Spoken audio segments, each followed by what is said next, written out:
여러분 안녕하세요. 가족일기입니다. 저희 가족이 15년간 지켜온 평화가 단 한 통의 전화로 산산조각 났습니다. 밤 9시 30분에 걸려온 전화 한 통. 15년 만에 터진 시한폭탄처럼 저와 남편, 그리고 우리 엄마의 삶을 뒤흔들었습니다. 대체 무슨 일이 벌어졌을까요? 수화기 너머로 시어머니, 정해정의 득의양양한 목소리가 시끄러운 배경음을 뚫고 들려왔습니다. 시어머니는 시아버지와 유럽 여행을 실컷 즐겼고 다음 달에 귀국하신다고 했습니다. 그리고 안방을 치워놓으라고 했습니다. 이제 정식으로 은퇴 후 노후 생활을 시작하실 거라고요. 옆에 있던 남편 박민호는 연신내 네 하고 대답했습니다. 전화를 끊은 후 민호 씨는 너무나 당연하다는 듯 환한 미소를 지으며 저 김지연에게 말했습니다. 지연, 봐. 우리 부모님이 드디어 돌아오신대. 저는 웃지 않았습니다. 그저 낯선 사람을 보듯이 그를 조용히 바라볼 뿐이었습니다. 15년 동안 우리 엄마는 민호 씨와 저를 대신해 딸 예나를 키우느라 머리가 희고 허리가 굽었습니다. 반면 그의 부모님은 세계 각지에서 보낸 엽서들로 딸 예나의 성장기에 할아버지, 할머니라는 단어의 모든 개념을 채웠습니다. 이제 그분들이 돌아오신다. 손님이 아닌 주인으로서. 안방. 민호 씨, 잘못 말한 거 아니죠? 제 목소리는 낮았지만 민호 씨 얼굴에 피어있던 화기애애한 표정을 꿰뚫는 바늘 같았습니다. 민호 씨의 얼굴에 있던 미소가 잠시 굳더니 이내 어색하게 설명했습니다. 지연, 부모님이 연세가 많으시잖아. 거동도 불편하시고 안방엔 욕실이 따로 있으니 편하실 거야. 우리는 작은 방으로 옮기면 돼. 다 똑같잖아. 똑같다고요? 저는 되물으며 시선은 민호 씨에게서 거실 베란다로 옮겼습니다. 그곳에는 우리 엄마 이수진이 막 새 식구의 빨래를 마치고 웅크린 채 하나하나 널고 있었습니다. 저녁 바람이 엄마의 흰 머리칼을 흩날리고 있었고 도시의 네온 불빛 아래 은색 머리카락은 유난히 눈부셨습니다.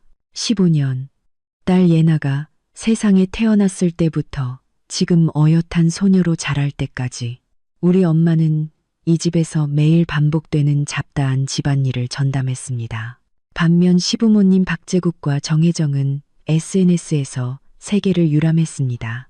아이슬란드의 오로라부터 뉴질랜드의 반딧불 동굴까지, 이집트의 피라미드부터 터키의 열기구까지 그들의 은퇴 생활은 마치 여행 다큐멘터리처럼 화려했습니다. 가끔 보내오는 엽서에는 예나야, 착하게 지내렴 외에는 아무것도 없었습니다. 뭐가 안 똑같아. 민호 씨는 미간을 찌푸렸고 목소리에는 짜증이 섞였습니다. 그분들은 내 부모님이잖아. 평생 고생하셨고 이제 돌아와서 노후를 보내신다는데 자식된 도리로 당연히 효도해야 하는 거 아니야. 그분들이 편안하게 지내시는 게 가장 기본적인 도리 아닌가? 효도. 저는 그 단어를 되뇌었습니다. 15년간 억눌렸던 서러움과 분노가 통제불능의 잡초처럼 심장 깊은 곳에서부터 미친 듯이 뻗어나왔습니다. 저는 자리에서 일어나 베란다로 걸어가 엄마 손에 들려있던 젖은 셔츠를 받아들며 조용히 말했습니다. 엄마, 들어가서 쉬세요. 제가 할게요. 엄마는 허리를 펴고 뻐근한 뒤터리를 문지르더니 거실에 있는 민호 씨를 한 번 보았습니다. 무언가 말하려다 입을 다물고는 결국 한숨을 쉬며 돌아서 당신의 6제곱미터짜리 작은 방으로 들어갔습니다. 그 방은 원래 집의 창고였는데 엄마를 위해 겨우 침실로 개조한 곳입니다. 싱글 침대 하나와 작은 옷장만 겨우 들어가는 좁은 방이죠. 민호 씨가 따라와 목소리를 낮춰 말했습니다. 지연, 태도가 왜 이래? 엄마가 방금 전화로 당신 기분 안 좋은 거 다 눈치채셨다고. 저는 뒤돌아보지 않고 기계적으로 옷을 옷걸이에 걸며 차가운 목소리로 말했습니다. 박민호, 이 120제곱미터 아파트 계약금은 우리 엄마 아빠가 주신 3천만 원이었어요. 우리가 10년간 대출을 갚았죠. 결혼할 때 당신 부모님은 노후 자금으로 쓰신다고 한 푼도 안 내셨어요. 25년 동안 우리 엄마는 이 집에서 가사 도우미였고 요리사였고 육아 도우미였어요. 쥐꼬리만 한 연금으로도 우리 생활비를 종종 보태주셨고요. 당신 부모님은요? 엽서 몇 장 보낸 것 외에 뭘 더 기여하셨죠? 당신 어떻게 그렇게 계산을 해? 민호 씨는 제 말에 상처를 받았는지 목소리를 높였습니다. 돈. 당신은 돈밖에 몰라. 그분들은 내 부모님이야. 나를 키웠으니 내가 노후를 봉양하는 건 당연지사잖아. 당신 엄마가 여기에 계시겠다고 한 걸 우리가 홀대한 것도 아니잖아. 홀대하지 않았다고요. 저는 획 돌아서서 손에 든 젖은 옷을 바닥에 내던졌습니다. 물이 튀어 그의 바지가랑이를 적셨습니다. 박민호, 양심에 손을 얹고 말해봐요. 우리 엄마의 가장 좋았던 10년이 우리 집에서 소모됐어요. 엄마가 놓친 친구들과의 경로당 모임이 몇 번이고 포기한 여행 기회가 몇 번인지. 엄마는 관절염 때문에 무릎도 안 좋고 허리도 안 좋지만 예나에게 맛있는 밥을 해주시려고 주방에서 2~3시간을 서 계셨어요. 이런 것들이 안 보였어요? 민호 씨는 제 갑작스러운 폭발에 잠시 멍해졌습니다. 당신 부모님은 15년간 호화롭게 사셨고 이제 놀 만큼 놀았으니 아들 며느리에게 효도받을 생각으로 돌아오신 거잖아요. 안방을 쓰고 싶다고요? 좋아요. 그럼 우리 엄마는요? 우리 엄마는 어디서 지내야 하죠? 창문도 작은 그 창고 같은 방에서 계속 지내야 하나요? 아니면 당신 부모님이 돌아오셨으니 우리 엄마는 눈치껏 짐 싸서 나가야 한다고 생각하는 건가요? 제 말은 15년간의 서러움과 분노를 담은 연발포 같았습니다. 민호 씨의 얼굴은 창백해졌고 한참 만에 겨우 이 한마디를 쥐어짜냈습니다. 지연, 말도 안 되는 소리 하지 마. 우리 부모님이 돌아오셨으니 당신 엄마는 일단 본가에 종가 계시면 안 돼? 우리가 자리 잡으면 다시 모셔오면 되잖아. 본가에 가라고요? 저는 웃었습니다. 눈물이 나올 지경이었습니다. 이것이 제가 20년 가까이 사랑했던 남자의 진짜 모습이었습니다. 그의 계획 속에서 그의 부모님은 금에 환영하는 영웅이지만 우리 엄마는 언제든 필요 없으면 치울 수 있는 임시 고용인에 불과했던 겁니다. 박민호, 저는 한 글자 한 글자 힘주어 말했습니다. 당신 부모님이 안방을 쓰시겠다면 좋아요. 이 집엔 우리 엄마가 있으면 그분들은 없어요. 그분들이 있으면 우리 엄마는 없고 나도 없어요. 저는 충격에 빠진 그의 얼굴을 더 이상 보지 않고 곧장 엄마 방으로 들어갔습니다. 좁은 방 안에서 엄마는 침대 가장자리에 앉아 희미한 스탠드 불빛 아래 예나의 교복에 찢어진 작은 구멍을 꿰매고 있었습니다. 불빛 아래 엄마 얼굴의 주름은 마치 칼로 새긴 듯 깊었습니다. 제가 들어오는 것을 보고 엄마는 황급히 바느질을 내려놓고 걱정스럽게 물었습니다. 지연, 민호랑 싸웠니? 엄마 일 때문에 그러지 마. 저는 다가가 엄마의 마른 어깨를 뒤에서 끌어안고 그녀의 목에 얼굴을 묻었습니다.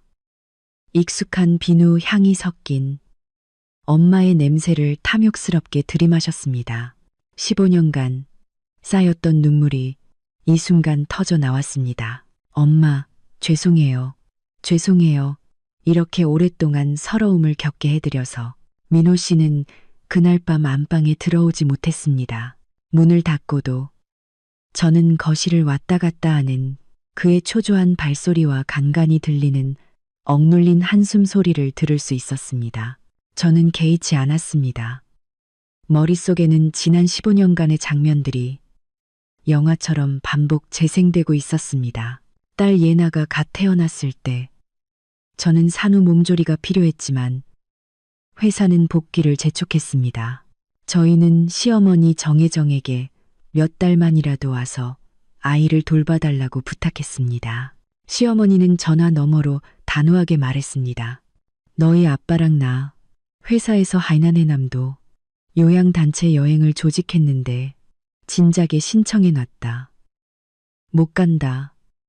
너희 젊은이들 일은 너희가 알아서 해라. 우리 때는 다 그렇게 컸단다. 전화를 끊고 저는 품에 안긴 갓난 딸을 보며 처음으로 절망감을 느꼈습니다. 눈시울이 붉어진 민호 씨가 우리 엄마에게 전화를 걸었습니다. 엄마는 아무 말 없이 다음 날 수백 킬로미터 떨어진 본가에서 이고지고 온 보자기를 들고 먼지투성이의 모습으로 달려오셨습니다. 엄마는 오신 후로 정말로 이 집을 떠나지 못했습니다.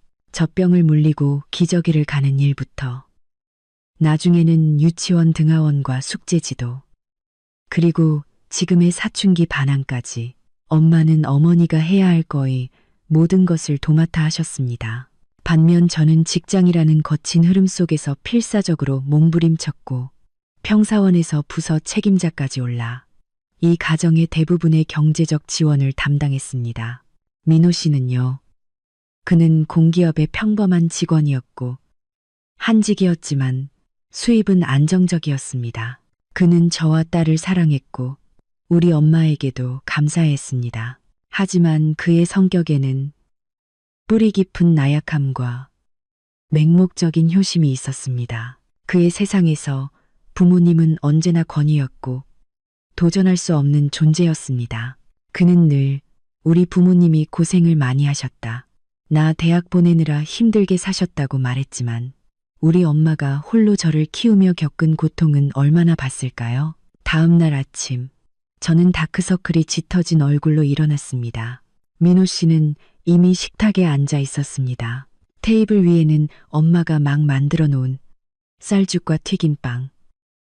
그는 제가 나오자 시선을 피하며 저와 눈을 마주치려 하지 않았습니다. 지연, 어젯밤엔 내가 태도가 안 좋았어. 그가 먼저 침묵을 깼습니다. 하지만 부모님께는 뭔가 말씀을 드려야 하잖아. 연세도 많으시고 건강도 안 좋으신데 밖에 나가서 새빵을 얻어 사실 수는 없잖아. 저는 의자를 당겨 앉아 조용히 죽을 한 숟가락 떠먹었습니다. 그분들은 연금이 있고 합치면 한 달에 150만 원이 넘어요. 게다가 아버님은 회사 고문으로 재고용되셔서 1년에 몇 천만 원의 부수입도 있으시죠. 본가에도 회사에서 분양받은 아파트도 있고요. 박민호. 그분들은 갈 곳이 없는 게 아니라 그저 아들 며느리의 봉양을 받고 싶으신 것뿐이에요. 그것도 당연한 거잖아. 그는 목을 세우며 반박했습니다. 우린 그분들의 하나뿐인 아들이야. 그럼 나도 우리 엄마의 하나뿐인 딸이죠. 저는 수저를 내려놓고 그를 똑바로 쳐다봤습니다. 박민호, 오늘 확실히 말해둘게요. 첫째, 이 아파트 안방은 지금도 나랑 우리 딸이 쓰고 있고 앞으로도 그럴 거예요. 둘째, 당신 부모님이 노후를 보내시려면 근처에 새 방을 얻거나 작은 아파트를 사드려요. 비용은 우리가 반반 부담하죠. 셋째, 그분들의 일상적인 생활은 내가 책임지지 않아요. 나는 낮에는 출근해야 하고 밤에는 예나 공부를 봐줘야 하고 주말에는 우리 엄마도 돌봐야 해요. 나에겐 팔이 6개 달린 게 아니에요. 민호 씨의 안색은 점점 더 어두워졌습니다. 그는 벌떡 일어서며 식탁을 내리쳤습니다. 김지연, 당신 지금 하늘이 무서운 줄 모르는 거야. 우리 부모님은 돌아오시지도 않았는데 벌써부터 규칙을 정해? 남편인 나는 당신 눈에 보이지도 않아. 그분들을 어른으로 대하는 마음은 없는 거야. 어른은 존중으로 얻는 거지. 핏줄로 강요되는 게 아니에요. 저는 차갑게 응수했습니다. 15년 동안 그분들이 이 집에 하루라도 책임을 다한 적 있어요. 예나에게 하루라도 함께 있어 준 적이 있냐고요. 이제 돌아오자마자 열매를 따려고 하네요. 세상에 그런 날강도가 어디 있어요. 당신은 정말 비이성적이야. Answer, indulging me. 민호 씨는 분노로 온몸을 떨며 손가락으로 저를 가리켰지만 말이 나오지 않았습니다. 바로 그때 딸 예나가 가방을 메고 방에서 나왔습니다. 예나는 팽팽한 긴장감 속에 있는 우리를 보더니 잠시 머뭇거리다가 제 옆으로 와 작은 소리로 말했습니다. 엄마, 아빠, 싸우지 마세요. 민호 씨는 딸을 보자 화를 조금 가라앉혔지만 여전히 분통을 터뜨렸습니다. 예나야, 네가 한번 판단해봐. 할아버지, 할머니가 우리랑 같이 살러 오시겠다는데 내 엄마는 안 된다고 하잖아. 심지어 나가서 살라고 하네. 이게 말이 돼? 저는 가슴이 철렁 내려앉았습니다. 무의식 중에 딸을 쳐다보았습니다. 민호 씨가 딸을 자기 편으로 끌어들여 저를 압박하려는 속셈임을 알았습니다. 예나는 순진한 아이니까요. 예나에게 할아버지, 할머니의 개념은 그저 예쁜 엽서와 가끔 하는 영상통화뿐이었습니다. 예나는 아빠를 봤다가 저를 봤다가 잠시 침묵했습니다. 그러더니 고개를 들고 제 나이 또래를 넘어선 차분한 어조로 말했습니다. 아빠, 저는 엄마 말이 맞다고 생각해요. 민호 씨의 표정은 순간 굳었습니다. 지난 15년 동안 저를 돌봐준 건 외할머니였어요. 저 아플 때 밤새 업고 병원에 가주신 것도 외할머니고요. 시험 망쳤을 때 저 위로해준 것도 처음 생리 시작하고 무서워 울 때 안아주며 어떻게 해야 할지 알려준 것도 외할머니였어요. 예나의 목소리는 크지 않았지만 모든 단어는 민호 씨의 심장을 선명하게 두드렸습니다. 할아버지, 할머니는 좋은 분들이에요. 세계 각지에서 초콜릿도 보내주시고 재미있는 여행 이야기도 해주시죠. 하지만 아빠, 함께 있어주는 게 진짜예요. 만약 할아버지, 할머니가 오셔서 외할머니가 나가셔야 한다면 저는 외할머니를 선택할 거예요. 말을 마친 예나는 식탁 위에 튀긴 빵 하나를 들고 엄마 방을 향해 외할머니, 저 학교 가요. 라고 외치고는 뒤도 돌아보지 않고 집을 나섰습니다. 식당 전체는 싸늘한 침묵에 잠겼습니다. 민호 씨는 넋을 잃고 그 자리에 서 있었습니다. 얼굴의 핏기가 조금씩 사라지더니 창백해졌습니다. 그는 늘 순종적이고 말 잘 듣던 딸이 이렇게 단호하게 제 편을 들 것이라고는 상상도 못했을 겁니다. 저는 넋이 나간 그의 모습을 보며 통쾌함 대신 끝없는 비애를 느꼈습니다. 이 싸움은 시작부터 승자가 없으리라 정해져 있었습니다. 저는 자리에서 일어나 그에게 다가가 통장 하나를 그의 앞에 밀어놓았습니다. 박민호, 이 안에 2천만 원이 있어요. 내가 몇 년 동안 모은 돈이죠. 당신이 부모님을 꼭 이 집에 모셔야 한다면 이 돈으로 근처에 전세든 월세든 좋은 아파트를 구해드리세요. 며느리로서 하는 마지막 도리라고 생각할게요. 하지만 당신이 기어코 그분들을 이 집에 들이려 한다면 저는 잠시 멈췄다가 심장 속에서 오랫동안 맴돌던 그 말을 내뱉었습니다. 그럼 우린 이혼해요. 이혼. 두 글자는 민호 씨의 세상에 깊숙이 던져진 수류탄처럼 굉음을 내며 터졌습니다. 그는 획 고개를 들었고 눈에는 충격과 불신이 가득했습니다. 마치 저를 처음 보는 사람처럼 말입니다. 김지연, 무슨 말을 하는 거야? 그의 목소리는 건조하고 목이 메었고 떨림이 섞여 있었습니다. 이혼한다고 했어요. 저는 스스로도 놀랄 만큼 침착하게 반복했습니다. 이 두 글자를 말하고 나니 15년간 가슴을 짓누르던 거대한 바위가 순간 치워지고 오랜만에 느껴보는 해방감이 들었습니다. 박민호, 나 지쳤어요. 더 이상 한쪽은 비굴하게 희생하고 한쪽은 주기만 하는 생활을 하고 싶지 않아요. 이 집은 당신과 내가 함께 지탱했다기보다 우리 엄마와 내가 당신과 당신의 본가를 위해 일한 곳에 가까워요. 일하다니. 어떻게 그런 듣기 싫은 말을 써. 민호 씨는 감정을 주체하지 못했습니다. 우린 부부잖아. 당신과 당신 엄마가 고생한 건 인정해. 하지만 내가 당신에게 잘하지 않았나? 이 가정을 위해 책임감을 다하지 않았나? 매달 월급은 꼬박꼬박 당신에게 갖다 줬잖아. 당신이 월급을 줬다고요. 그래서요? 저는 비웃으며 그에게 계산을 시작했습니다. 이렇게 하고 싶은 건 처음이 아니었지만 과거에는 늘 참아왔습니다. 하지만 오늘은 더 이상 참지 않았습니다. 박민호, 나는 회계감사 일을 했어요. 숫자에는 가장 민감하죠. 우리가 결혼한 지 15년. 당신의 총수입은 약 1억 8천만 원이에요.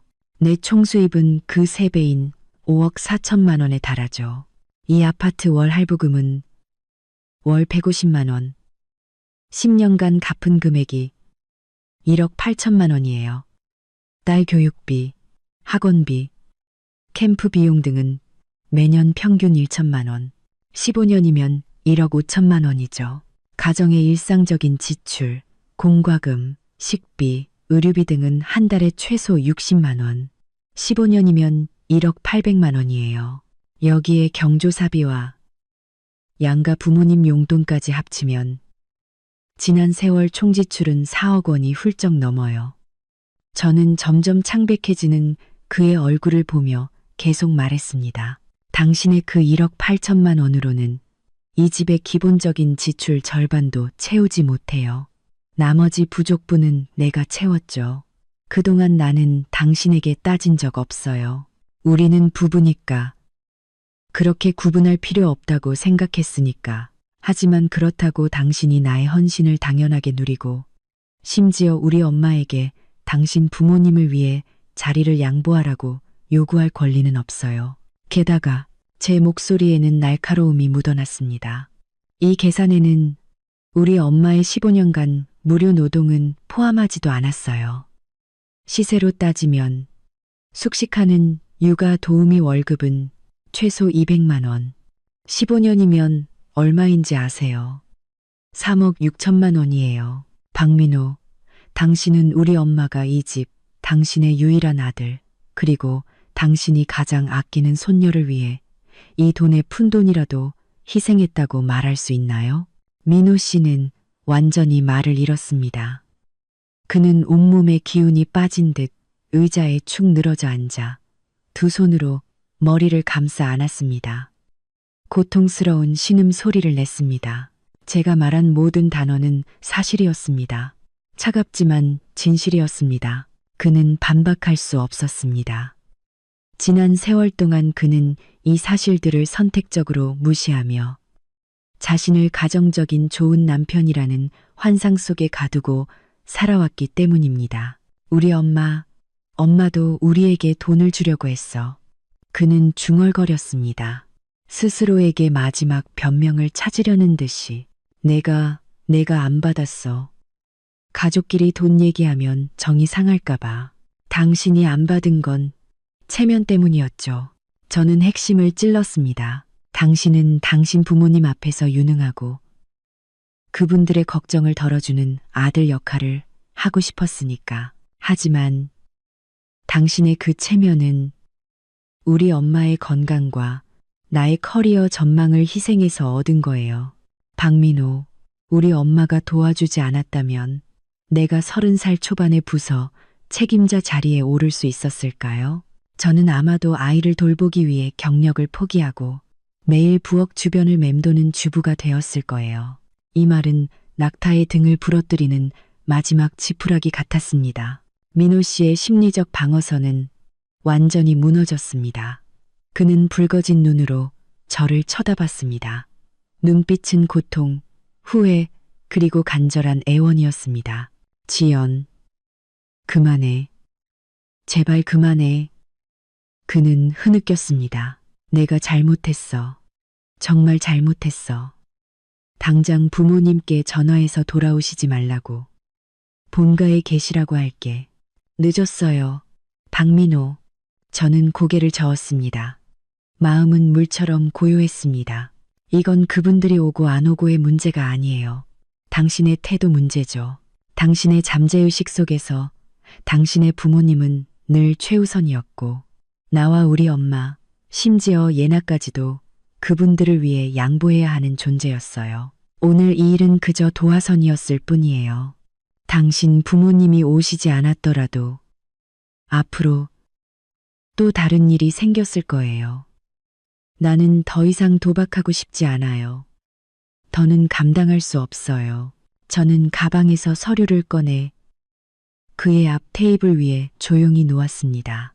그것은 제가 밤새워 출력한 문서였습니다. 이게 뭐야? 그는 손을 떨며 감히 만지지 못했습니다. 이혼 합의서. 저는 침착하게 그를 쳐다보았습니다. 이미 서명했어요. 재산 분할은 간단해요. 이 집을 팔아서 우리 엄마 아빠가 주신 3천만 원 계약금을 제외한 나머지는 우리가 반반 나누죠. 차는 당신이 갖고 내 명의의 예금과 금융상품은 내가 갖고요. 예나의 양육권은 내가 갖길 원해요. 당신은 매주 면회할 수 있고요. 물론 당신이 원한다면 법정에서 다툴 각오도 되어 있어요. 있나. 민호 씨의 시선은 이혼 합의서라는 5글자에 머물렀고 그의 몸은 흠칫거렸습니다. 그는 마치 불에 댄 것처럼 서류를 세게 밀어냈습니다. 난 서명 못해. 죽어도 못해. 김지연, 당신 이럴 수 없어. 우리에겐 15년의 세월이 있잖아. 우리에게 예나가 있잖아. 겨우 이 일 때문에 가정을 망치겠다는 거야. 이 가정을 망친 건 내가 아니라 당신이에요. 박민호. 저는 그의 통제 불능인 모습을 보면서 마음속 마지막 애착도 사라지는 것을 느꼈습니다. 당신의 맹목적인 효심, 당신의 나약함, 당신의 당연하다는 태도가 이 가정에 대한 나의 모든 기대를 조금씩 갉아먹었어요. 15년 동안 나는 당신에게 수많은 기회를 줬지만 당신은 단 한 번도 진정으로 내 편에 서지 않았어요. 말을 마친 저는 그의 절규를 더 이상 듣지 않고 제 방으로 걸어 들어가 문을 닫고 그의 모든 소리를 차단했습니다. 저는 문에 기대어 천천히 주저앉았고 눈물이 소리 없이 흘러내렸습니다. 이것은 제가 원하던 결과는 아니었지만 유일하게 올바른 선택이었습니다. 이후 며칠 동안 집은 숨 막힐 듯한 정적에 휩싸였습니다. 민호 씨는 더 이상 저와 다투지 않았고 부모님 이야기를 꺼내지도 않았습니다. 그는 유령처럼 집을 배회했습니다. 출근하고 퇴근하고 밥을 먹은 후 서재에 자신을 가두고 밤새도록 나오지 않았습니다. 그는 저에게 말을 걸려고 몇 번이나 다가왔지만 입만 뻐끔거릴 뿐 아무 말도 못했습니다. 결국 낙담한 채 돌아서곤 했죠. 우리 엄마는 뭔가 심상치 않음을 눈치채고 몇 번이나 무슨 일이냐고 걱정스럽게 물었습니다. 저는 그저 괜찮다고, 걱정하지 마시라고 엄마를 안심시켰습니다.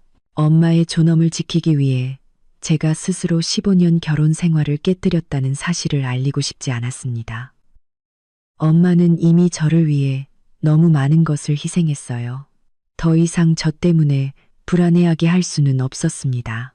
딸 예나도 뭔가 감지한 듯 평소보다 조용하고 철이 들었습니다. 예나는 외할머니의 집안일을 돕고 제가 피곤할 때 따뜻한 물 한 잔을 가져다 주거나 작은 손으로 제 관자놀이를 마사지해 주었습니다.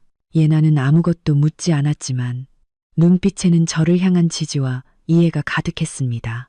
딸에게서 오는 이 따뜻함은 이 한겨울 속에서 저의 유일한 열원이었습니다. 금요일 오후 저는 회사에서 긴급 감사 보고서를 처리하고 있었습니다. 민호 씨에게서 전화가 왔습니다. 저는 잠시 망설이다 전화를 받았습니다. 지연, 어디야? 그의 목소리는 극도로 지쳐 있었습니다. 회사죠. 무슨 일 있어요? 제 목소리는 여전히 거리를 두었습니다. 수화기 너머로 몇 초간의 침묵이 흐르더니 이내 그의 울먹이는 목소리가 들렸습니다. 지연, 우리 부모님이 지금 우리 집 아래에 도착하셨대. 저는 심장이 덜컥 내려앉았고 억누를 수 없는 분노가 치밀었습니다. 박민호, 당신 결국 그분들을 오게 한 거예요? 아니야, 내가 오게 한 게 아니야. 엔진지다, 공가대. 그는 다급하게 설명했습니다. 깜짝 놀라게 해주고 싶다고 비행기 표 끊어서 바로 날아오신 거야. 방금 나한테 전화했어. 내가 막을 수가 없잖아. 지연, 빨리 돌아와줘. 나 혼자서는 어떻게 해야 할지 모르겠어. 깜짝 놀라게 해준다니. 이건 놀라움이 아니라 공포였습니다. 저는 차키를 움켜쥐고 모든 것을 내팽개치고 비서에게 일을 맡긴 후 사무실을 뛰쳐나왔습니다. 차를 몰고 가는 내내 머릿속은 혼란 그 자체였습니다. 올 것이 왔다는 것을 알았습니다. 진짜 전쟁은 이제 막 시작된 겁니다. 집 아래에 도착했을 때 저는 낯설면서도 익숙한 두 사람을 한눈에 알아보았습니다. 박재국과 정혜정, 저의 시부모님. 그들은 유행하는 등산복을 입고 있었고 발밑에는 항공사 태그가 잔뜩 붙은 거대한 여행 가방 2개가 놓여 있었습니다. 그들의 풍부한 여행 이력을 자랑하는 듯이 말입니다.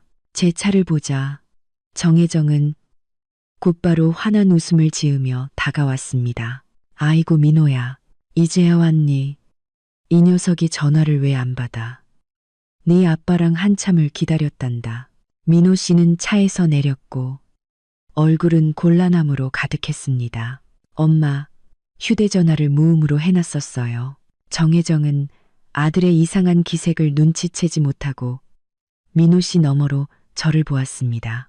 운전석에서 제가 내리는 것을 보자 그녀의 미소는 잠시 멈칫하더니 이내 다정하게 제 손을 잡았습니다. 아이고, 지연이도 왔구나. 잘됐다.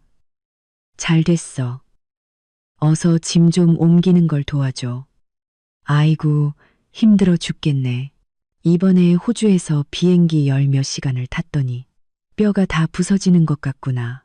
그녀는 말하면서 당연하다는 듯이 손에 들고 있던 여행 가방 하나를 저에게 밀어내려 했습니다.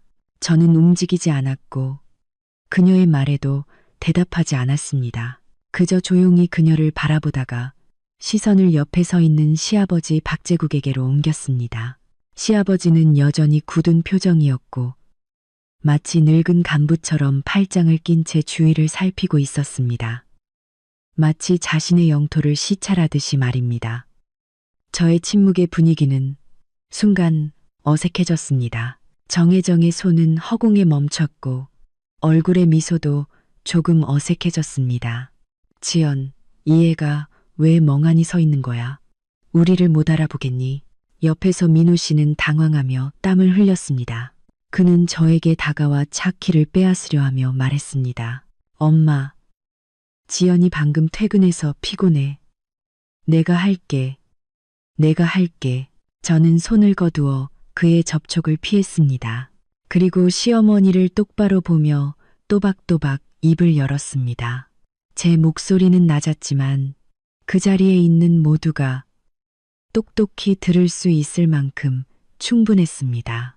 어머님, 오시기 전에 미리 전화라도 주시지 그러셨어요? 제 질문에 정혜정의 안색은 완전히 굳어졌습니다.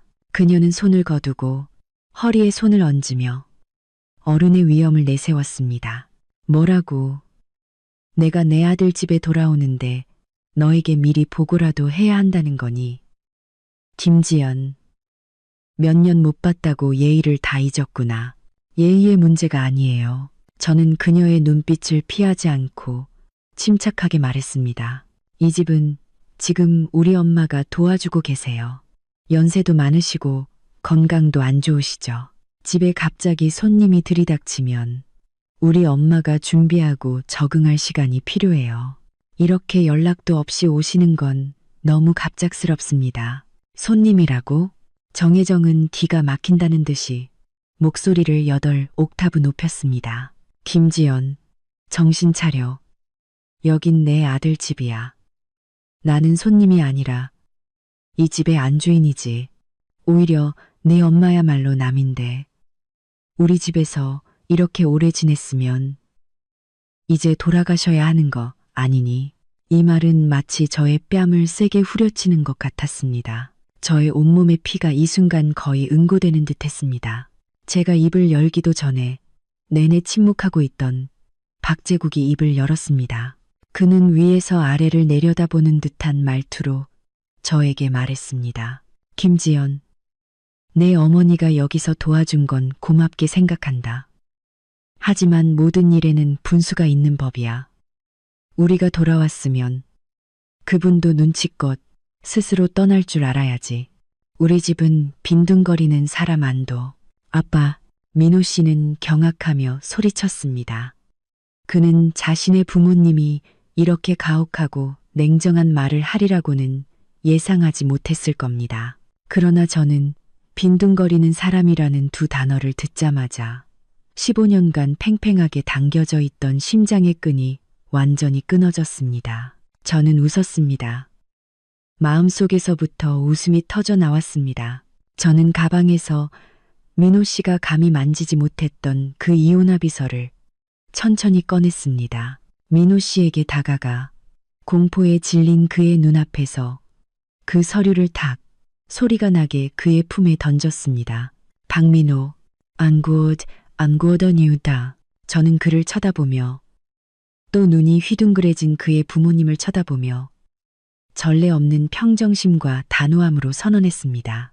당신 부모님 뜻대로 우리 엄마, 이 빈둥거리는 사람은 오늘 떠납니다.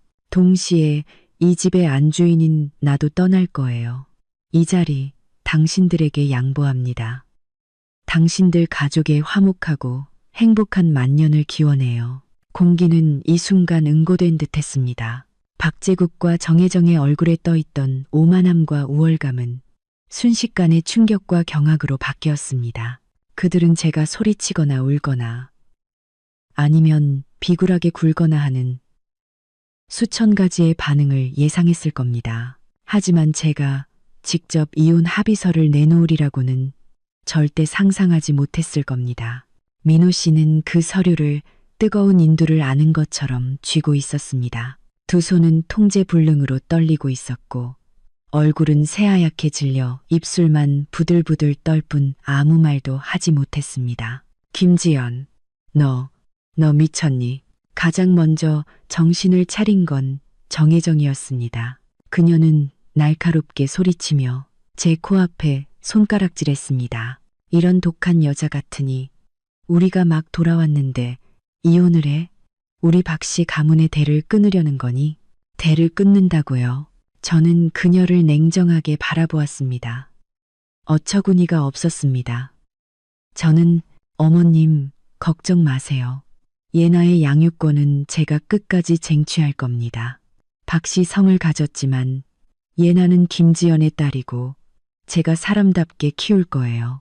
박민호 씨는 아직 젊으니까 두 분의 능력으로 당신들을 모시고 헌신할 착하고 일 잘하는 며느리를 새로 구하는 것도 어렵지 않을 거예요.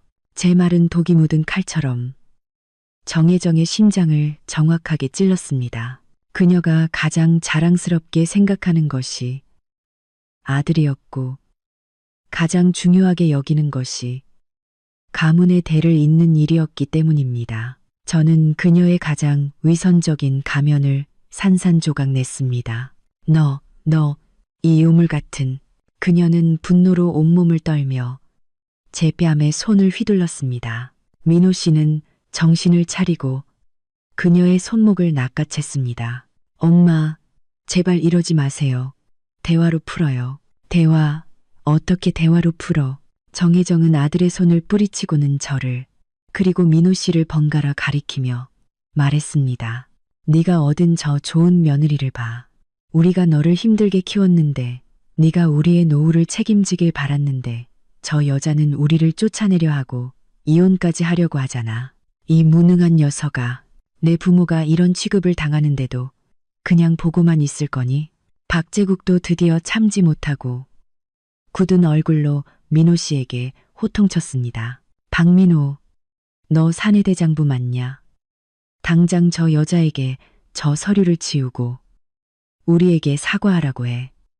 그렇지 않으면 넌 더 이상 우리 부모로 인정하지 마. 한쪽은 히스테릭한 어머니, 한쪽은 엄한 아버지, 그리고 다른 한쪽은 마음이 식어버린 저. 민호 씨는 그 사이에 끼어 산산조각 날 지경이었습니다. 그는 고통스럽게 저를 쳐다봤습니다. 눈빛은 애원과 절망으로 가득했습니다. 지연, 제발, 제발 부탁할게. 응? 우선 저 서류부터 치워줘. 우리 집에 가서 이야기하자. 집에 가자고요? 저는 그를 쳐다보며 고개를 저었습니다. 박민호, 당신 부모님이 우리 엄마를 빈둥거리는 사람이라고 말한 순간부터 그곳은 더 이상 내 집이 아니에요. 말을 마친 저는 그들 가족이 벌이는 역겨운 윤리극을 더 이상 보지 않고 돌아서서 엘리베이터 버튼을 눌렀습니다. 김지연, 멈춰. 박제국이 제 뒤에서 포효했습니다. 너 오늘 저 문 밖을 나서면 영원히 우리 박씨 집안 문턱을 밟을 생각은 하지 마라. 저는 뒤돌아보지 않고 엘리베이터 문이 열리는 순간 차갑게 한마디를 던졌습니다. 그러고 싶네요. 엘리베이터 문이 천천히 닫히면서 그들의 모든 소리가 차단되었습니다. 엘리베이터 거울에 비친 제 창백하지만 단호한 얼굴을 보며 저는 올바른 결정을 내렸음을 알았습니다. 집으로 돌아오니 엄마와 예나가 거실에서 초조하게 저를 기다리고 있었습니다. 그들은 분명 아래층의 싸움 소리를 들었을 겁니다. 지연, 무슨 일이야? 그 사람들이 온 거니? 엄마는 조심스럽게 물었습니다. 저는 다가가 엄마의 차가운 손을 잡고 억지로 미소를 지었습니다. 엄마, 괜찮아요.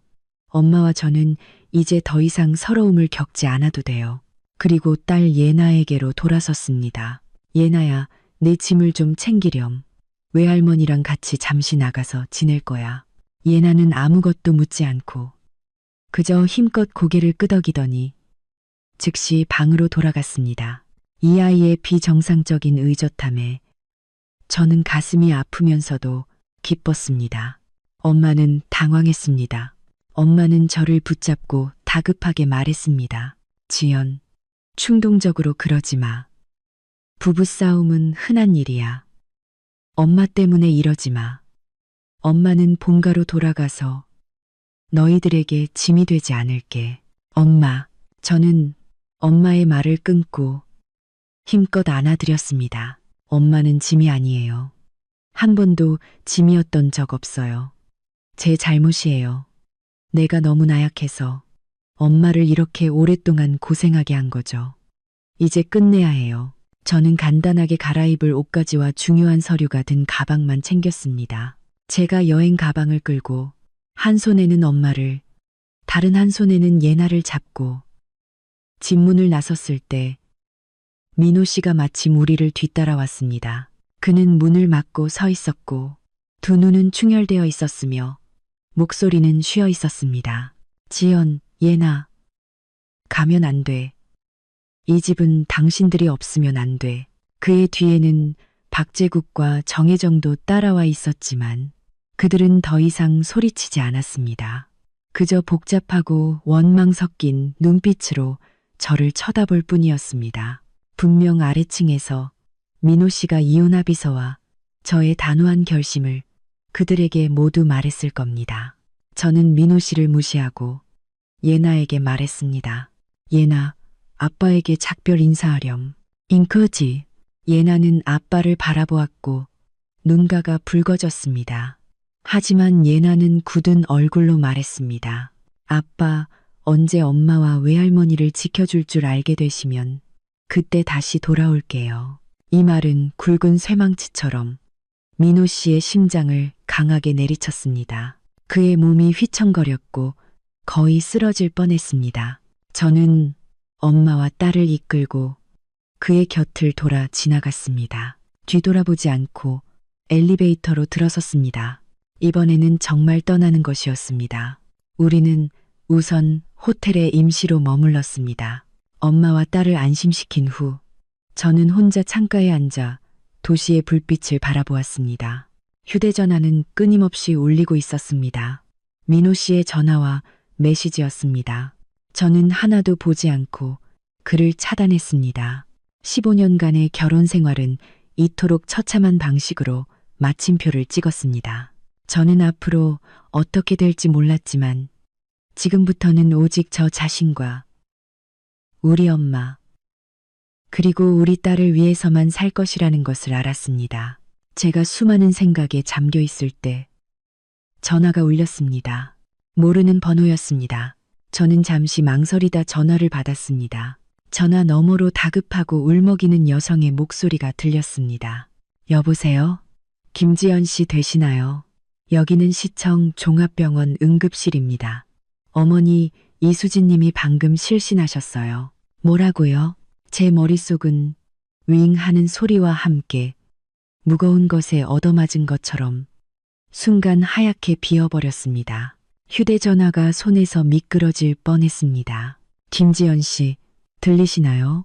어머니 이수진 님이 방금 호텔 로비에서 갑자기 실신하셨습니다. 초기 진단은 급성 심근 허혈이고 상황이 위급하여 그린 닥터 시스템을 통해 응급 조치 중입니다. 보호자분은 빨리 병원으로 와주세요. 간호사의 목소리는 침착했지만 다급했습니다.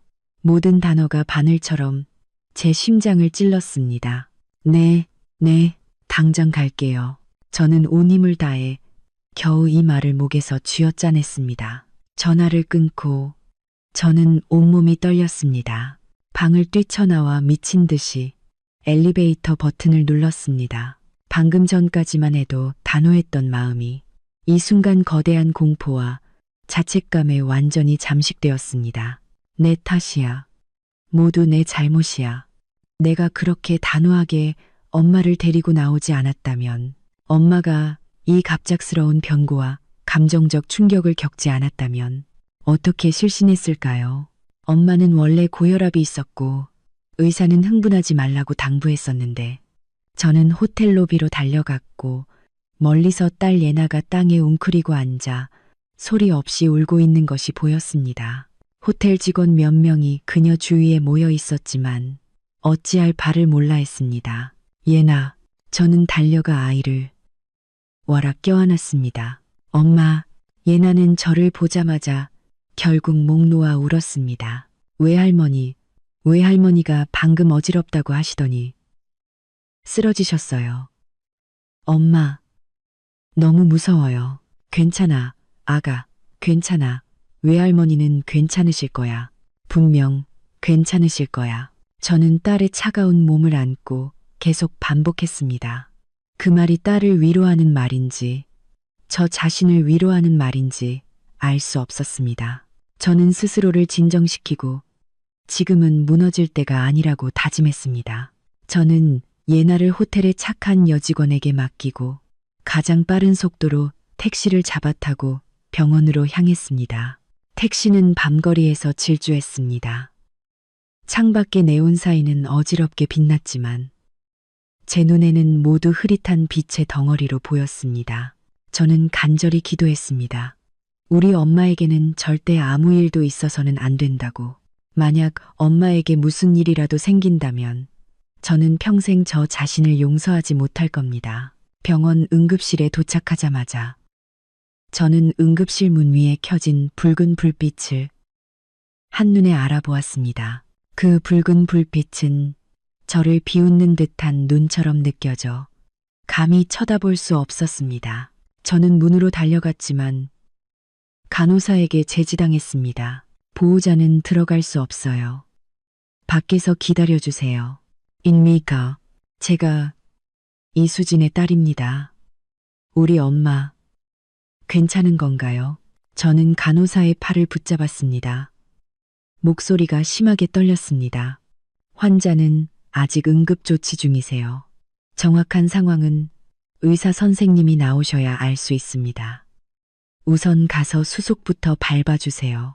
간호사는 서류 뭉치를 제게 건네고 급히 떠났습니다. 저는 그 서류를 들고 그 위에 적힌 위독 통지서라는 글자를 보자 다리가 풀려 거의 주저앉을 뻔했습니다. 저는 벽을 짚고 한 걸음씩 수납 창구로 기어갔습니다. 카드를 긁고 서명을 하는 내내 제 손은 떨렸고 제 이름조차 삐뚤빼뚤하게 썼습니다. 시간은 초 단위로 흘렀지만 한 초 한 초가 한 세기처럼 길게 느껴졌습니다. 저는 응급실 문 앞에서 좌불안석이었습니다. 머릿속에는 엄마가 저를 위해 고생하던 모습이 계속해서 재생되었습니다. 점점 굽어가는 엄마의 등, 평생 집안일로 거칠어진 엄마의 손, 불빛 아래에서 딸의 옷을 꿰매는 엄마의 모습. 이 모든 장면이 칼날처럼 제 심장을 난도질했습니다. 저는 소위 말하는 존엄과 해방을 위해 가장 소중한 사람을 위험한 벼랑 끝으로 내몰았던 것입니다. 저는 세상에서 가장 이기적이고 불효한 딸이었습니다. 얼마나 시간이 흘렀을까요? 응급실 문이 드디어 열렸고 흰 가운을 입은 의사 한 명이 마스크를 벗으며 피곤한 얼굴로 나왔습니다. 저는 즉시 달려갔습니다. 선생님, 우리 엄마는 어떻습니까? 의사는 저를 한번 보더니 말했습니다. 환자가 비교적 빨리 도착했습니다. 일단 생명에는 지장이 없습니다. 환자는 지나친 감정적 흥분으로 인한 급성 관상동맥 증후군을 앓고 있습니다. 다행히 빨리 발견되어 망정이지 아니었다면 결과는 생각하기 싫을 정도입니다. 지금 당장 심장 중재술, 즉 스텐트 삽입술을 진행해야 합니다. 보호자분은 빨리 결정하시고 서명해 주세요. 생명에는 지장이 없다는 말을 듣자 저는 가슴을 짓누르던 바위의 절반이 떨어져 나가는 듯 했습니다. 하지만 수술이라는 두 글자에 또다시 심장이 죄어왔습니다. 선생님, 수술 위험은 큰가요? 모든 수술에는 위험이 따릅니다. 하지만 지금 환자의 상태로서는 최선의 치료 방법입니다. 늦어질수록 심장 근육이 괴사하는 면적이 넓어지고 환자의 앞으로의 삶의 질에 미치는 영향도 커집니다. 의사는 매우 친절하게 설명했습니다. 네, 수술하겠습니다. 최고로 좋은 약과 최고의 스텐트를 써주세요. 비용은 문제 없습니다. 저는 망설임 없이 말했습니다. 걱정 마십시오. 저희도 최선을 다하겠습니다. 의사는 고개를 끄덕이며 수술 동의서를 저에게 건네주었습니다. 제가 서명하려는 바로 그때 익숙한 그림자 하나가 비틀거리며 달려왔습니다. 박민호였습니다. 그는 얼굴이 새하얗고 머리가 헝클어져 있었습니다. 셔츠 단추도 잘못 끼워져 있었고 처참한 모습이었습니다. 지연, 그는 저를 보더니 의사의 손에 들린 수술 동의서를 보고 제 팔을 덥석 잡았습니다. 엄마, 우리 장모님 어떻게 되신 거예요? 저는 그의 손을 뿌리치고 그를 차갑게 쳐다보았습니다. 당신과는 상관없는 일이에요. 상관이 없다니. 그는 눈이 충혈된 채 소리쳤습니다. 그분도 내 장모님이야. 지연, 우리 부모님이 한 말 때문에 그런 거지. 우리가 싸운 것 때문에 장모님이 쓰러지신 거지. 미안해, 지연. 모두 내 잘못이야. 내가 시키는 대로 다 할게.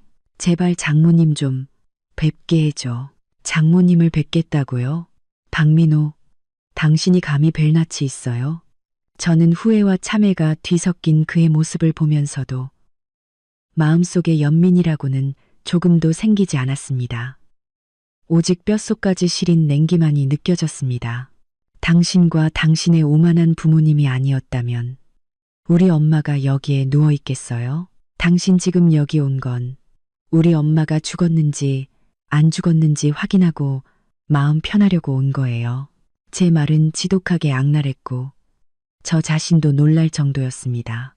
하지만 그 순간 저는 통제할 수 없었습니다. 모든 억울함, 분노, 두려움이 가장 날카로운 무기가 되어 눈앞에 이 남자를 향해 발사되었습니다. 민호 씨는 제 말에 숨이 막혔습니다. 그는 입만 벙긋거렸고 얼굴은 고통과 수치심으로 가득했습니다. 아니야, 아니야. 나는 안 그랬어. 우리 아빠, 엄마도 그분들도 잘못했다고 하셨어. 나한테 와서 사과하고 부탁하라고 했단 말이야. 나한테. 됐어요. 저는 더 이상 그의 어떤 변명도 듣고 싶지 않았습니다. 저는 의사에게 돌아서서 말했습니다. 선생님, 서명할게요. 저는 펜을 잡고 수술 동의서 위에 제 이름을 빠르게 적었습니다. 그리고 서류를 의사에게 돌려주고 민호 씨를 쳐다보지도 않고 돌아서 걸었습니다. 지연, 민호 씨가 제 뒤에서 심장이 찢어지는 듯 소리쳤습니다. 돈은 충분해. 내 통장에 돈 좀 남았어. 비밀번호는 예나 생일이야. 당신 이거 가지고 꼭 장모님께 최고로 좋은 것만 써드려야 해. I could, us, 인가. 저는 뒤돌아보지 않았습니다. 돈이요. 지난 15년간 제게 가장 부족하지 않은 것이 돈이었습니다. 제게 부족했던 건 제가 서러울 때 굳건히 제 앞에 서서 저를 위해 비바람을 막아줄 남편이었습니다. 안타깝게도 저는 그런 남편을 가져본 적이 없었습니다. 수술은 3시간 동안 지속되었습니다. 그것은 제 인생에서 가장 길었던 3시간이었습니다. 저는 수술실 바뀐 의자에 홀로 앉아 두 손을 모아 이마에 대고 계속해서 기도했습니다. 민호 씨는 떠나지 않았습니다. 그는 복도 다른 쪽 끝에 서서 외로운 석상처럼 저를 멀리서 바라보았습니다. 저는 그의 눈빛에 담긴 초조함과 후회를 느낄 수 있었지만 아무런 반응도 하지 않았습니다. 우리 사이를 가로막은 것은 더 이상 복도가 아니라 넘어설 수 없는 깊은 골이었습니다. 수술실 불이 드디어 초록색으로 바뀌고 의사가 나와 수술이 성공적으로 끝났습니다. 라고 말하는 순간 팽팽하게 긴장했던 제 몸이 완전히 풀렸고 눈물이 순식간에 시야를 흐렸습니다. 엄마는 수술실에서 나와 심장내과 중환자실로 옮겨졌습니다. 엄마는 아직 마취에서 깨어나지 못하고 깊은 잠에 빠져 있었습니다. 얼굴은 창백했고 몸에는 각종 튜브가 꽂혀 있었으며 옆에 모니터에는 생명을 나타내는 곡선과 숫자들이 깜빡이고 있었습니다. 저는 유리창 너머로 엄마를 바라보며 가슴이 찢어지는 듯 했습니다. 의사는 엄마가 최소 일주일은 입원 관찰이 필요하며 퇴원 후에도 장기간 약을 복용해야 하고 절대로 무리하거나 충격을 받으면 안 된다고 말했습니다. 이것은 저에게 의사의 조언인 동시에 경고였습니다. 그 후 며칠 동안 저는 회사에 장기 휴가를 내고 전적으로 어머니 간병에 매달렸습니다. 병원 최고의 간병인을 고용하여 24시간 교대로 간병하게 했지만 저는 안심할 수 없었습니다. 매일 대부분의 시간을 병실에서 보내며 직접 엄마의 몸을 닦아주고 물을 먹이고 마사지를 해드렸습니다. 엄마가 하루하루 호전되는 것을 보았습니다. 창백했던 얼굴에 점차 핏기가 돌아오고 간단한 말을 할 수 있게 되자 비로소 저는 가슴을 짓누르던 돌덩이를 내려놓을 수 있었습니다. 이 기간 동안 민호 씨는 매일 왔습니다. 그는 엄마를 자극할까봐 또 저의 차가운 얼굴을 볼까봐 병실에 들어오지 못했습니다. 그는 보온병을 들고 병실 밖에서 묵묵히 기다렸습니다. 그 안에는 그가 끓인 각종 탕이 들어 있었습니다. 검은 물고기탕, 비둘기탕, 갈비탕, 모두 심장 환자의 수술 후 회복에 좋다고 인터넷에서 찾아본 것이었습니다. 처음에는 그를 완전히 무시했습니다. 그가 간병인에게 탕을 건네면 간병인은 저에게 가져다 주었고 저는 그걸 바로 버렸습니다. 저는 엄마가 그가 만든 어떤 것도 드시는 것을 원하지 않았습니다. 더럽다고 느꼈습니다. 하지만 민호 씨는 인내심이 강했습니다. 혹은 고집이 셌습니다. 그는 하루도 빠짐없이 비가 오나 눈이 오나 왔습니다. 그는 말도 많이 하지 않았고 그저 탕을 내려놓고 문 위의 작은 창문으로 엄마를 한 번 본 후 묵묵히 돌아섰습니다. 그는 눈에 띄게 수척해졌습니다. 눈은 움푹 들어가고 수염도 깎지 않아 텁수룩했으며 원래 딱 맞던 옷도 헐렁해졌습니다. 한 번은 간병인 아주머니가 참지 못하고 저에게 권했습니다. 김 사모님, 남편분이 진심으로 후회하는 것 같네요.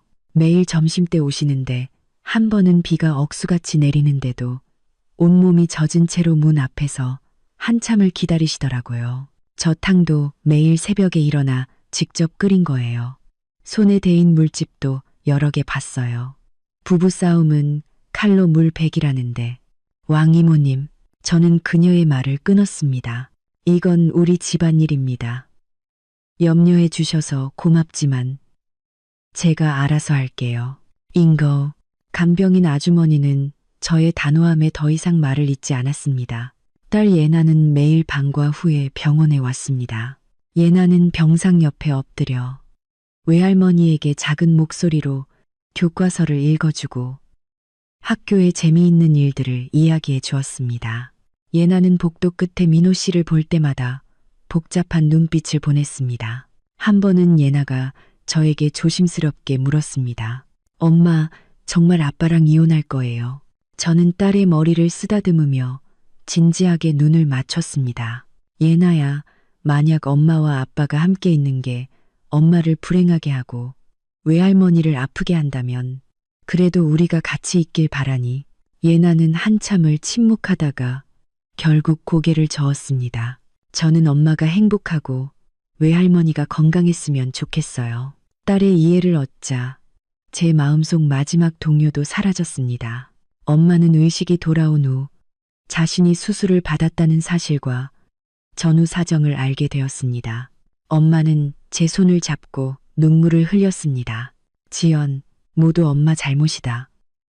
엄마가 너에게 짐이 되었구나. 저는 엄마의 손을 꼭 잡고 단호하게 말했습니다. 엄마, 무슨 말씀을 하시는 거예요? 엄마는 저의 하나뿐인 가족이고 제가 목숨 걸고 지켜야 할 사람이에요. 제가 바보 같았어요. 참고 또 참으면 넘어갈 줄 알았죠. 이제 깨달았어요. 참아서는 안 될 일도 있다는 것을요. 걱정 마세요. 이제 제가 있잖아요. 퇴원하는 날, 저는 수속을 밟으러 갔습니다. 수납 내역서에서 1천만 원이라는 예치금을 발견했습니다. 납부자는 박민호였습니다. 제 심장이 쿵 내려앉았습니다. 저는 그 서류를 들고 병원 앞에서 우리를 기다리고 있던 민호 씨 앞으로 처음으로 걸어갔습니다. 그는 저를 보자 놀라움과 긴장감이 교차하는 눈빛을 보였습니다. 지연, 당신이 나에게 말을 걸어주는군요. 저는 그의 흥분은 무시하고 그 영수증을 그의 앞에 내밀었습니다. 이 돈은 당신에게 돌려줄게요. 우리 엄마의 치료비는 내가 감당할 수 있어요. 인들스, 지연, 당신은 꼭 그렇게 계산을 분명히 해야겠어. 그는 고통스럽게 저를 보았습니다. 우리는 아직 부부잖아. 장모님 수술비를 내가 내는 건 당연한 일이라고. 곧 아니게 될 거예요. 저는 가방에서 새롭게 작성한 이혼 합의서를 꺼내 그의 품에 밀어 넣었습니다. 박민호, 이미 변호사에게 위임했어요. 당신이 합의서 내용에 동의하면 좋게 헤어지고요. 동의하지 않으면 법정에서 만나요. 이번에는 제가 집 이야기를 꺼내지 않았습니다. 합의서에는 집은 그가 갖고 딸은 제가 갖는다고 명시되어 있었습니다. 저는 딸만 있으면 됩니다. 집도 다른 어떤 것도 필요 없습니다. 나는 당신과 예나만 있으면 돼. 집도 아무것도 필요 없어. 민호 씨는 순간 감정이 무너졌습니다. 그는 제 어깨를 붙잡고 힘껏 흔들었습니다. 지연, 나에게 한 번만 더 기회를 줄 수 없어. 내가 맹세할게. 앞으로 당신과 장모님을 절대로 조금도 서럽게 하지 않을게. 우리 부모님은 본가로 돌려보낼게. 영원히 다시는 못 오게 할게. 내 월급 카드, 은행 카드, 모든 것을 당신에게 줄게. 부탁이야, 지연, 나를 떠나지 마. 키 180이 넘는 거구의 남자가 병원 앞을 오가는 사람들 앞에서 아이처럼 울었습니다. 콧물과 눈물로 범벅이 되어 체면을 완전히 버렸습니다. 주변 사람들이 우리를 보며 수근거렸습니다. 그의 이런 모습을 보면서도 제 마음속에는 아무런 동정심도 잃지 않았습니다. 애통함보다 더 슬픈 것은 마음이 죽는 것이었습니다. 한 사람이 다른 사람에게 완전히 실망하면 그가 무엇을 해도 더 이상 어떤 감정의 파장도 일으킬 수 없습니다. 저는 힘껏 그의 손을 뿌리치고 한 발짝 뒤로 물러섰습니다. 박민호, 늦었어요. 저는 그의 눈을 보며 또박또박 말했습니다. 15년이라는 시간은 나의 모든 사랑과 인내심을 다 소진했어요. 나는 이제 우리 엄마, 예나와 함께 평온하게 살고 싶어요. 내가 당신을 찾아온 건 협상하기 위해서가 아니라 한 가지를 통보하기 위해서예요. 저는 심호흡을 하고 며칠 밤낮으로 고심 끝에 내린 결정을 말했습니다. 이 결정은 저의 그 좋은 시부모님에게 가하는 가장 잔인한 복수이기도 했습니다. 나는 당신과 이혼하는 것뿐 아니라 당신과 당신 부모님 박재국, 정혜정을 상대로 소송을 제기할 거예요. 무슨 소송을? 민호 씨는 완전히 멍해졌습니다. 저는 그의 멍한 얼굴을 보며 차갑게 몇 마디를 뱉었습니다. 당신들은 우리 어머니 이수진 씨가 지난 15년간 사실상의 육아 도우미이자 가사 도우미로 일한 전체 노동 보수 및 정신적 피해 보상 총 1억 5천만 원을 공동으로 지불하라고 요구하는 소송입니다. 1억 5천만 원. 이 금액은 마른 하늘의 날벼락 같았습니다. 그는 저를 멍하니 쳐다보았습니다. 입술을 벌렸다, 다물었다 반복했지만 아무 소리도 낼 수 없었습니다. 그의 얼굴은 놀라운 속도로 핏기가 가시더니 잿빛으로 변했습니다. 무슨 말을? 그는 한참 만에 겨우 목소리를 찾았습니다. 목이 쉬어 사포로 긁는 듯 했습니다. 우리 엄마 아빠를 고소하겠다니.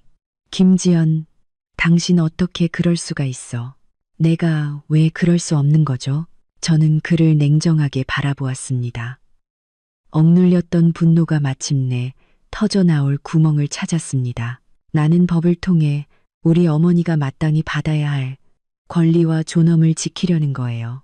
저는 가방에서 두툼한 서류 뭉치를 꺼냈습니다. 이것은 제가 며칠 동안 병원에서 간병하는 틈틈이 숙련된 회계감사원으로서의 전문 지식을 동원해 정리한 것이었습니다. 박민호, 이 서류들을 잘 보세요. 저는 그 서류를 그의 가슴에 던졌고 서류들이 바닥에 흩어졌습니다. 이 안에는 우리 엄마가 지난 15년 동안 당신 박씨 가문을 위해 헌신한 모든 기록이 담겨 있어요.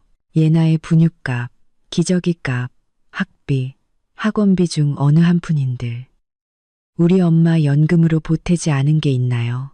지난 세월 동안 엄마는 이 가정을 위해 2천만 원이 넘는 돈을 미리 내셨어요.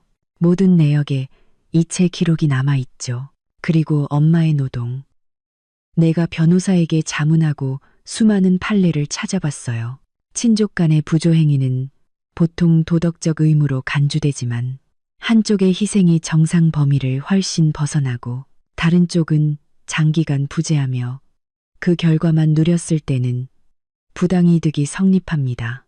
저는 서울시 가사 도우미 시장 평균 임금을 기준으로 육아 도우미와 전업 가사 도우미 15년치 급여를 종합 계산했고 엄마가 우리 집에서 쓴 식비와 숙박비를 공제했어요. 그 노동 가치는 3억 원이 넘어요. 여기에는 엄마가 과로로 인해 얻은 신체적 손상과 정신적 피해는 포함되지도 않았어요. 저는 바닥에 흩어진 표와 영수증 복사본, 빼곡한 글씨를 가리켰습니다. 목소리는 흥분으로 미세하게 떨렸습니다. 이것들이 모두 증거예요. 박민호, 나는 오늘 당신과 당신의 이기적인 부모님에게 그분들이 우리 엄마에게 빚진 것이 무엇인지 확실하게 보여줄 거예요. 그것은 가벼운 감사, 인사 한마디로 지워질 수 있는 게 아니에요. 피로 얼룩진 빚이에요. 민호 씨는 완전히 넋을 잃었습니다. 그는 바닥에 흩어진 서류를 멍하니 바라보았습니다. 그는 몸을 숙여 떨리는 손으로 서류 한 장을 주었습니다. 그것은 5년 전 날짜가 적힌 무릎 관절염 약 구입 명세서 복사본이었습니다. 그는 아마 영원히 몰랐을 겁니다.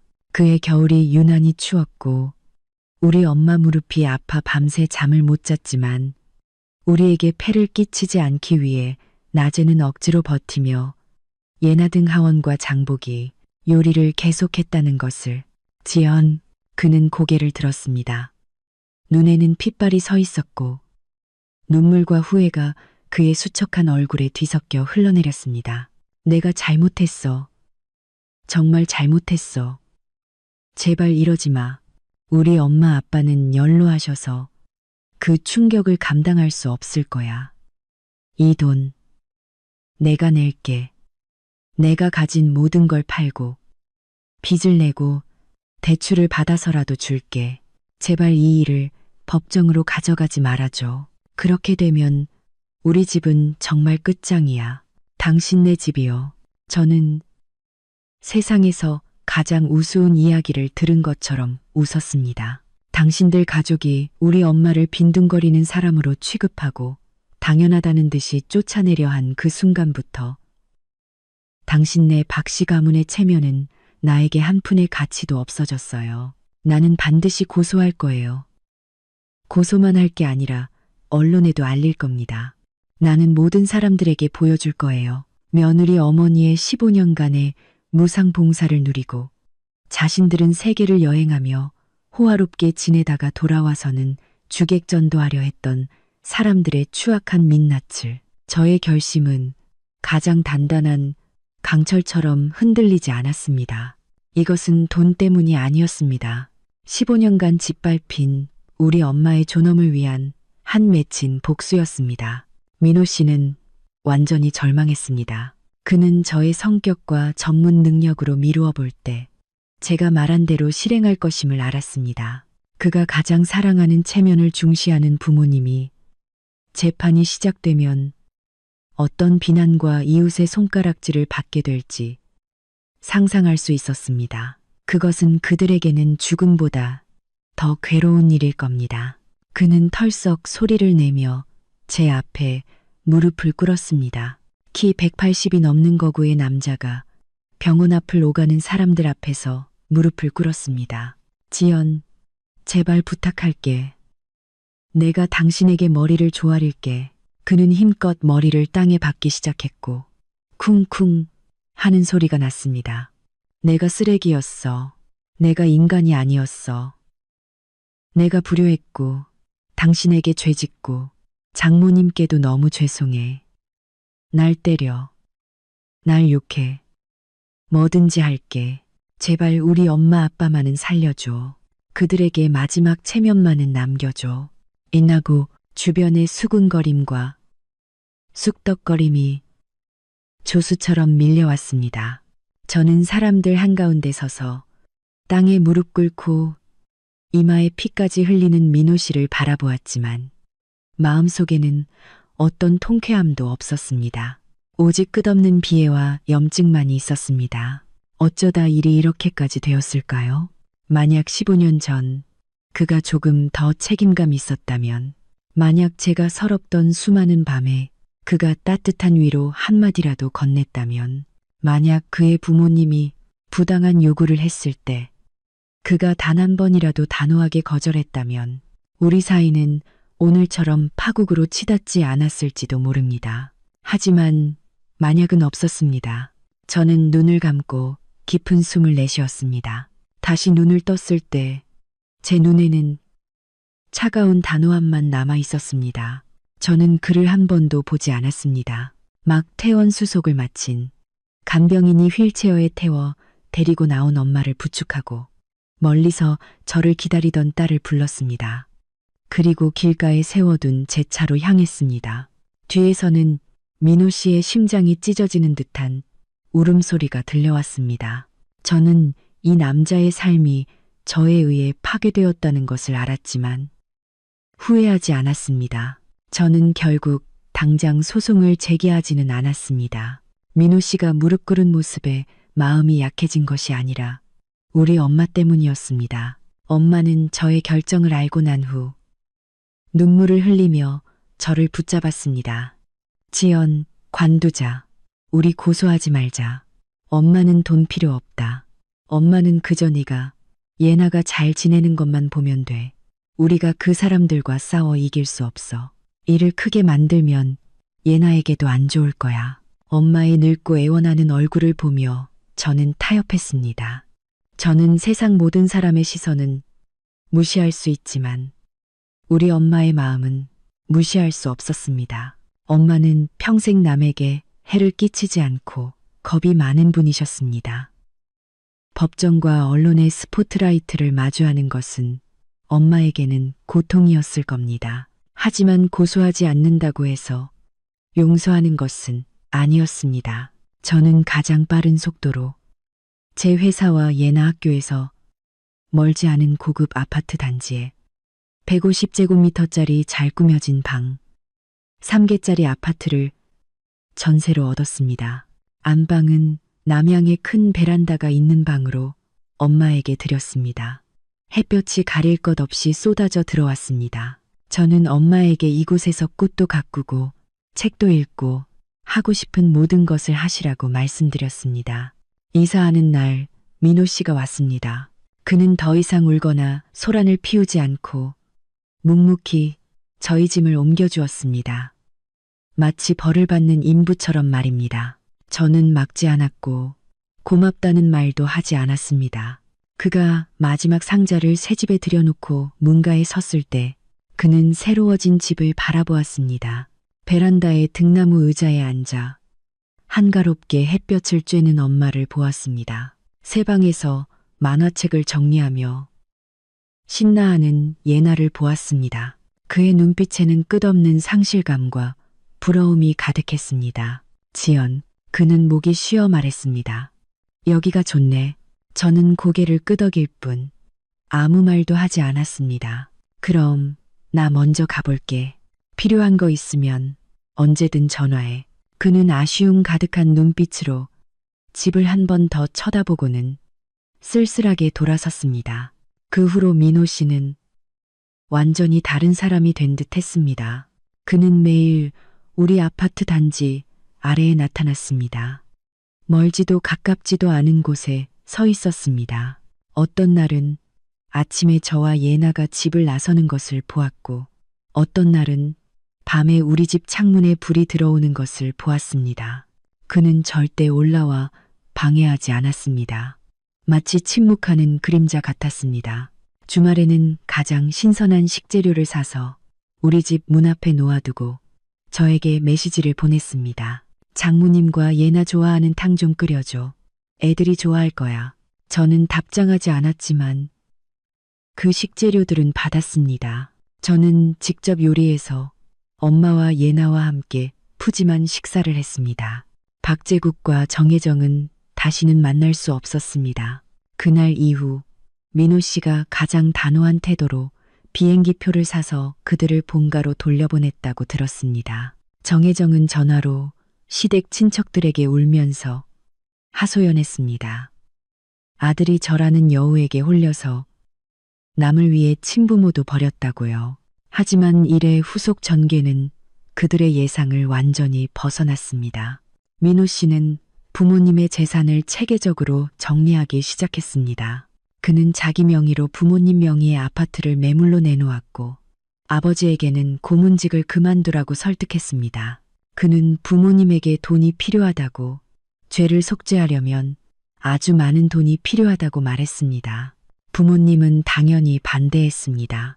그들의 평생의 재산과 체면은 모두 그 아파트와 고문 타이틀에 달려 있었기 때문입니다. 민호 씨는 그들과 다투지 않았습니다. 그저 조용히 말했습니다. 만약 동의하지 않는다면 그는 당장 공기업의 철밥통 직장을 그만두고 사라져서 평생 다시는 이 아들을 찾을 수 없게 만들겠다고요. 민호 씨의 단호함은 그들 부부를 완전히 겁에 질리게 했습니다.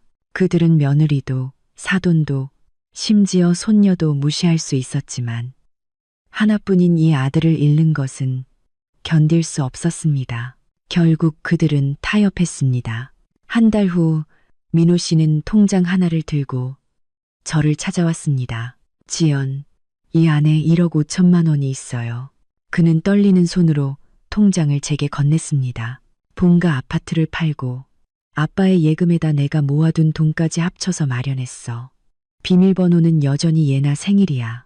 저는 그 통장을 바라보며 만감이 교차했습니다. 이건 내가 당신과 장모님께 빚진 거야. 그는 고개를 숙이고 제 눈을 보지 못했습니다. 이 돈이 지난 15년간의 빚을 갚을 수 없고 장모님의 건강을 되돌릴 수 없다는 건 알아. 하지만 난 이것밖에 할 수 있는 게 없어. 아니 얘기. 이혼 합의서는 내가 서명했어. 우리가 살던 집과 차는 당신과 예나에게 줄게.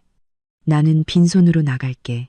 말을 마친 그는 통장을 제 손에 쥐어주고 거의 도망치듯이 떠났습니다. 저는 그 묵직한 통장을 들고 그 자리에 오래도록 서 있었습니다. 저는 이것이 단순한 돈이 아니라는 것을 알았습니다. 이것은 민호 씨가 스스로를 파괴하는 방식을 통해 자신의 본가와 완전히 단절하는 행위였습니다. 그는 이런 참혹한 방식으로 저에게 자신의 후회를 증명한 것입니다. 하지만 깨진 거울이 정말 다시 붙을 수 있을까요? 저녁에 저는 이 통장을 엄마에게 건넸습니다. 엄마, 이건 박씨 집안에서 엄마에게 드리는 보상이에요. 엄마가 하고 싶은 대로 쓰세요. 여행도 가시고 노인대학에도 등록하시고 평소 아까워서 못 사셨던 것도 사세요. 엄마는 그 통장을 보더니 눈가가 붉어졌습니다. 엄마는 받지 않고 제게 돌려주었습니다. 지연, 이 돈 엄마는 필요 없다. 내가 가져. 앞으로 너와 예나의 날이 더 길잖니. 민호도 불쌍한 아이야. 만약 그가 정말 변했다면 한 번 더 기회를 줘라. 예나에게 아빠가 없으면 안 돼. 저는 침묵했습니다. 맞습니다.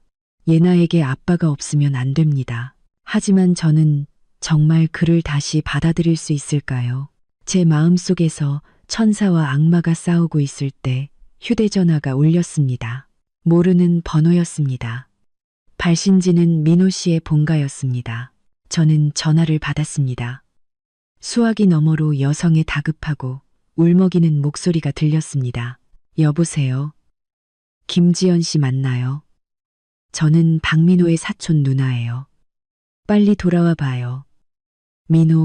민호가 잘못됐어요. 민호 씨가 무슨 일이요? 제 심장이 철렁했고 전화를 쥔 손이 순간 차가워졌습니다. 그가 부모님을 돌려보내고 난 후로 완전히 이상했어요. 며칠 동안 집에 틀어박혀 밥도 안 먹고 오늘 우리가 걱정돼서 문을 부수고 들어갔더니 수면제를 먹었어요. 신다 안드그루.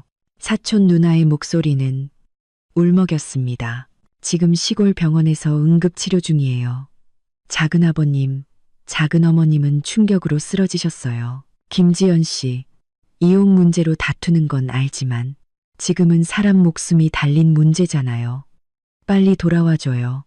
그가 계속 당신 이름만 불러요. 전화를 끊고 저는 그 자리에 멍하니 서 있었습니다. 머릿속은 민호 씨가 자살 시도를 했다니. 저는 그를 미워했고 원망했지만 그가 죽기를 바란 적은 단 한 번도 없었습니다. 곁에서 엄마도 전화 내용을 들었는지 얼굴이 새하얘졌습니다. 엄마는 제 팔을 붙잡고 물었습니다. 지연, 무슨 일이니? 민호가 혹시... 저는 걱정하는 엄마의 눈빛을 바라보았습니다. 민호 씨가 제 앞에서 피를 흘리며 무릎 꿇던 모습, 수척한 얼굴로 병원 밖에서 기다리던 모습, 저에게 통장을 건넬 때의 그 절망적인 눈빛이 떠올랐습니다. 제 마음은 흔들렸습니다. 엄마랑 예나는 집에 계세요.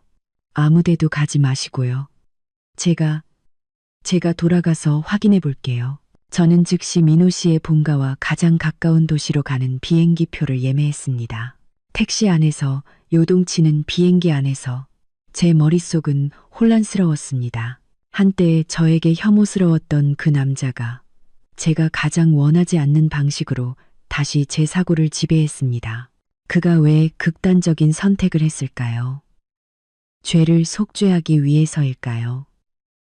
아니면 저를 협박해서 돌아오게 하려는 것일까요? 저는 알 수 없었습니다. 다만 저는 그를 죽게 둘 수 없다는 것을 알았습니다. 우리 사이에 어떤 원한이 있든 그는 예나의 아버지였고 제가 한때 깊이 사랑했던 남자였습니다. 몇 시간의 여정 끝에 저는 마침내 그 시골 마을 병원에 도착했습니다. 응급실 밖에서 저는 민호 씨의 부모님을 보았습니다. 한 달 만에 만났는데도 그들은 10년은 더 늙어 보였습니다. 정혜정은 바닥에 주저앉아 넋을 잃고 계속 울고 있었습니다. 박제국은 벽에 기대어 있었습니다. 까맣던 머리가 거의 다 희끗희끗해졌고 과거의 위엄과 오만함은 온데간데 없이 사라지고 끝없는 후회와 노쇠함만이 남아 있었습니다. 저를 보자 그들은 구세주를 만난 듯 혹은 죄인을 본 듯 했습니다. 정혜정은 기어오려 했지만 저는 몸을 틀어 피했습니다. 김지연, 제발 민호를 살려줘. 다 우리 잘못이야. 우리가 그 애를 망쳤어. 그 애가 살아나기만 한다면 우리가 내게 소와 말처럼 봉사할게. 그녀는 숨이 넘어갈 듯 울었습니다. 저는 그녀를 무시하고 곧장 의사에게 다가가 상황을 물었습니다. 의사는 다행히 일찍 발견되어 민호 씨의 생명에는 지장이 없지만 약물 과다 복용으로 인해 신체에 일부 손상이 있으며 입원 관찰이 필요하다고 말했습니다. 가장 중요한 것은 그가 심각한 우울증과 자살 충동을 보이고 있어 심리 치료가 필요하다는 것이었습니다. 그가 괜찮다는 말을 듣자 저는 가슴을 짓누르던 걱정을 비로소 내려놓았습니다.